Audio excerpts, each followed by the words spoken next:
Hello everyone and welcome back to Shiksha Wise, your one-stop channel for all the education and career guidance.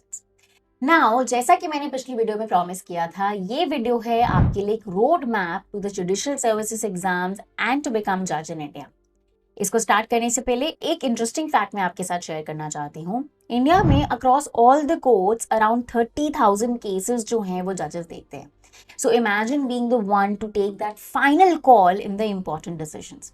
काफी exciting है but काफी बड़ी responsibility भी है।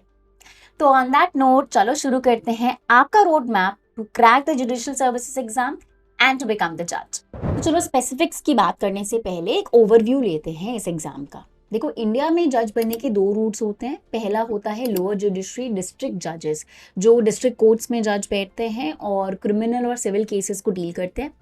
दूसरे होते हैं हायर जुडिशरी, जिसमें आपकी जजेस की पोजीशंस होती हैं high courts and supreme courts में। इंडिया में different judicial service exams conduct किए जाते हैं depending upon the state. Her state का अपना अलग जुडिशियल एग्जाम है और स्टेट्स जो हैं कंडक्ट करते हैं exams for the positions of civil जजेस एंड डिस्ट्रिक्ट जजेस। ऑल इंडिया जुडिशियल सर्विस का एग्जाम प्रपोज किया गया है लेकिन अभी तक इम्प्लीमेंट नहीं किया गया है। अगर हम एग्जाम पैटर्न की बात करेंगे तो टिपिकली इस एग्जाम के 3 फेजेस हैं। सबसे पहला फेज होता है प्रिलिमिनरी एग्जाम, जो एक ऑब्जेक्टिव टाइप का एग्जाम होता है जिसमें मल्टीपल चॉइस क्वेश्चंस आते हैं। उसमें आपके क्वेश्चंस आते हैं जनरल नॉलेज से, इंडियन पॉलिटी से, क्रिमिनल लॉ से एंड सिविल लॉ से। फिर अगर आपका ये क्रैक होता है तो आपका सेकेंड फेज आता है जो होता है मेंस एग्जाम, जो एक डिस्क्रिप्टिव एग्जाम है। इसमें आपको लॉन्ग क्वेश्चन एंड आंसर्स करने होते हैं जो आपके असेस करता है इन डेप्थ नॉलेज को।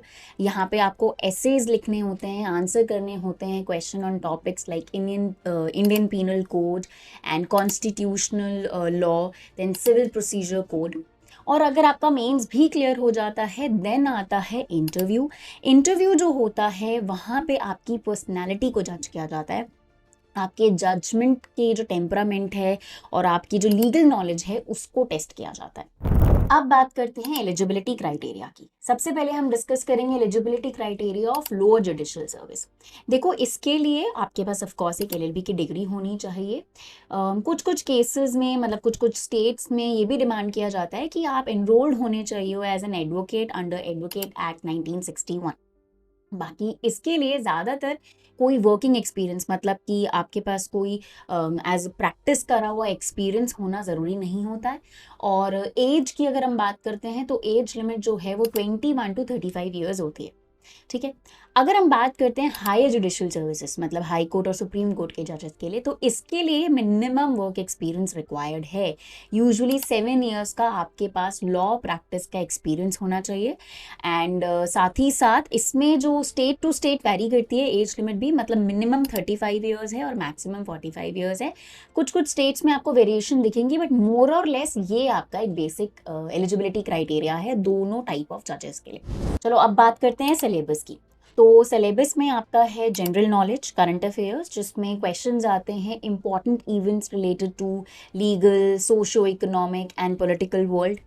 फिर होते हैं आपके लॉ के सब्जेक्ट्स, जिसमें आपको टॉपिक्स पढ़ने होते हैं जैसे कि Indian penal code, Indian evidence act, civil procedure code, constitutional law, criminal procedure code, family law, labour laws. ठीक है। एंड देन मेंस एग्जाम में जैसा मैंने पहले बताया था कि आपको इन डेप्थ आंसर्स लिखने होते हैं related to case laws, judicial procedures and legal principles. जो आपका प्रीलिम्स का एग्जाम होता है उसमें मल्टीपल चॉइस क्वेश्चंस आते हैं 100 to 150, which is about 2 to 3 hours का पेपर होता है। मेंस में आपके 3 to 4 पेपर्स होते हैं, हर एक पेपर अराउंड 3 to 4 आवर्स का है।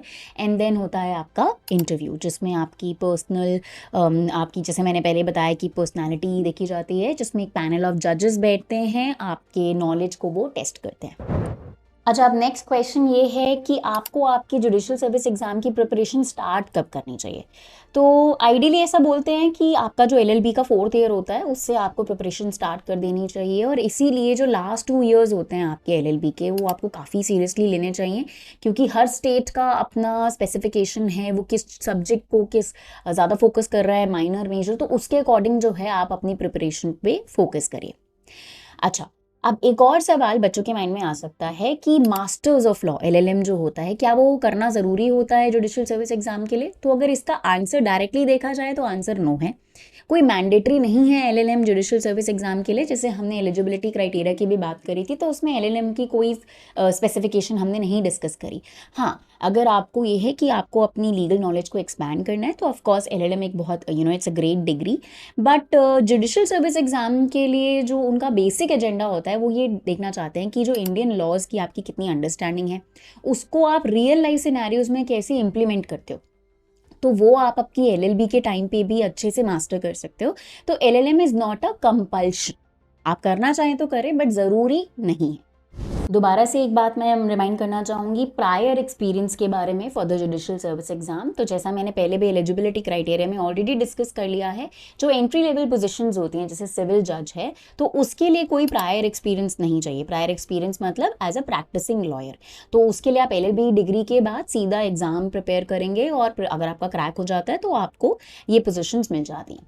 बट येस, अगर आपको हाई कोर्ट का जज या फिर सुप्रीम कोर्ट का जज बनने में इंटरेस्ट होता है तो उसके लिए कम से कम 7 ईयर्स मैंने बताया था, तो 7 से 10 साल का आपको एज अ प्रैक्टिसिंग लॉयर का एक्सपीरियंस होना चाहिए, तभी आप हाई कोर्ट या सुप्रीम कोर्ट के जज बनने के लिए एप्लीकेबल मतलब एलिजिबल होते हैं। Now next important question is कि इंपॉर्टेंट सब्जेक्ट्स हम डिस्कस करेंगे। आपकी प्रिपरेशन के लिए इंपॉर्टेंट सब्जेक्ट्स क्या हैं। वैसे मैंने पूरी लिस्ट जो है इंपॉर्टेंट सब्जेक्ट्स की और आपके जो कॉमन टॉपिक्स हैं जिनसे क्वेश्चंस आता है उसको पूरा डिस्क्रिप्शन में डाला है वीडियो के, आप उसको चेक कर सकते हो। बाकी कुछ अगर मैं आपको बताना चाहूँ तो contract law and tort law, constitutional law, general knowledge in current affairs, criminal law है, सिविल लॉ है, and of course proficiency in English language and aptitude, जो हर एक कॉम्पिटिटिव एग्जाम में आपको पता है कि देखा ही जाता है। तो ये आपके इंपॉर्टेंट सब्जेक्ट्स होते हैं। और जो कॉमन टॉपिक्स हैं, इंपॉर्टेंट टॉपिक्स जिससे क्वेश्चंस आते हैं, तो geography of India, history of India, जो करंट अफेयर्स हैं आपके, जो भी आपका जैसे यूपीएससी में भी आप देखते हो तो काफ़ी चीज़ें वैसी ही रहती हैं, economy, history, political science, international affairs and communication and space. तो ये टॉपिक से जो है आपके क्वेश्चंस देखने को मिलते हैं। ये सारी इन्फॉर्मेशन इस वीडियो के डिस्क्रिप्शन में है, तो प्लीज़ उसको जाके ज़रूर चेक कर लेना। Okay, another very important information, क्या कोई मिनिमम परसेंटेज रिक्वायर्ड होती है जुडिशियल सर्विस एग्जाम के लिए? तो मोस्ट स्टेट जो जुडिशियल सर्विस एग्जाम्स होते हैं उसमें कोई मिनिमम परसेंटेज की रिक्वायरमेंट नहीं होती है। दे ओनली वांट कि आपके पास एलएलबी की डिग्री हो एक रिकॉग्नाइज्ड यूनिवर्सिटी से। 3 इयर्स का कोर्स या जो 5 इयर्स का इंटीग्रेटेड कोर्स होता है, दोनों एक्सेप्टेबल होता है, तो कोई मिनिमम परसेंटेज की रिक्वायरमेंट नहीं होती। लेकिन जो मध्य प्रदेश सिविल जज एग्जाम होता है उसमें वो डिग्री तो मांगते ही हैं आपसे रिकॉग्नाइज्ड यूनिवर्सिटी से, साथ साथ उनकी 2 स्पेसिफिकेशंस हैं। पहली, वो कहते हैं कि आपके पास एज अ प्रैक्टिसिंग लॉयर मतलब एज एन वर्किंग एडवोकेट का मिनिमम 3 इयर्स का एक्सपीरियंस होना चाहिए, एंड वो एक मिनिमम परसेंटेज ऑफ 70% डिमांड करते हैं आपकी एलएलबी में for general and OBC category, और ऐसी कैटेगरी के लिए दे वांट फॉर 50% एग्रीगेट। तो जो मध्य प्रदेश स्टेट का जो एग्ज़ाम होता है जज सिविल जज का, तो उसके लिए ये 2 स्पेसिफिकेशन ज़रूरी हैं। ओके, एक सवाल मैंने काफ़ी बच्चों का देखा था कि क्या हिंदी में एग्ज़ाम कंडक्ट होता है जुडिशियल सर्विसेज का? तो देखो वैसे अगेन, क्योंकि ये state to state exam differ करता है, तो हर स्टेट की अपनी स्पेसिफिकेशन होती है और काफ़ी सारे स्टेट्स तो सिर्फ इंग्लिश में ही कंडक्ट करते हैं। बट येस, कुछ स्टेट्स हैं जो हिंदी मीडियम में भी एग्ज़ाम को कंडक्ट करते हैं, जैसे कि उत्तर प्रदेश है, बिहार है, मध्य प्रदेश है। But still I would always suggest you कि जब भी एग्ज़ाम की नोटिफिकेशन आती है तो उसमें आप लैंग्वेज की जो भी मीडियम ऑफ लैंग्वेज है उसको ज़रूर चेक कर लीजिए बिफोर परस्यूइंग इट। देन एक और क्वेश्चन है कि नंबर ऑफ अटेम्प्ट्स क्या है। देखो again, state to state differ करता है, मोस्टली कोई मिनिमम नंबर ऑफ अटेम्प्ट्स नहीं है एक्सेप्ट फॉर उत्तर प्रदेश। उत्तर प्रदेश में जो नंबर ऑफ अटेम्प्ट्स हैं वो उन्होंने फिक्स करे हुए हैं, मतलब 4 नंबर ऑफ अटेम्प्ट्स, या फिर आप जो है आपकी एज लिमिट जो है उसको आप रीच करते हैं विच एवर इज अर्लियर। बाकी स्टेट्स में ज़्यादातर कोई नंबर ऑफ अटेम्प्ट्स फिक्स नहीं किए गए हैं। सो ये था एक complete guide of judicial service exam in India. I hope कि हम आपके जितने भी डाउट्स हैं उसको कवर कर पाए होंगे।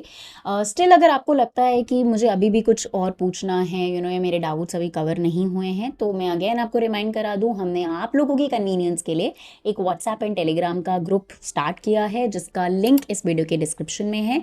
तो प्लीज़ उसको ज्वाइन करें for any kind of help जो हम आपको आपके करियर तक पहुँचाने में दे सकें। अगर वीडियो अच्छा लगा तो लाइक करें, शेयर करें, चैनल को सब्सक्राइब करें ताकि हम आपको आगे अच्छे अच्छे वीडियोस के थ्रू आपके करियर तक पहुंचने में फुल गाइडेंस दे सकें। I will see you all in the next video. Till then take care and bye bye all of you.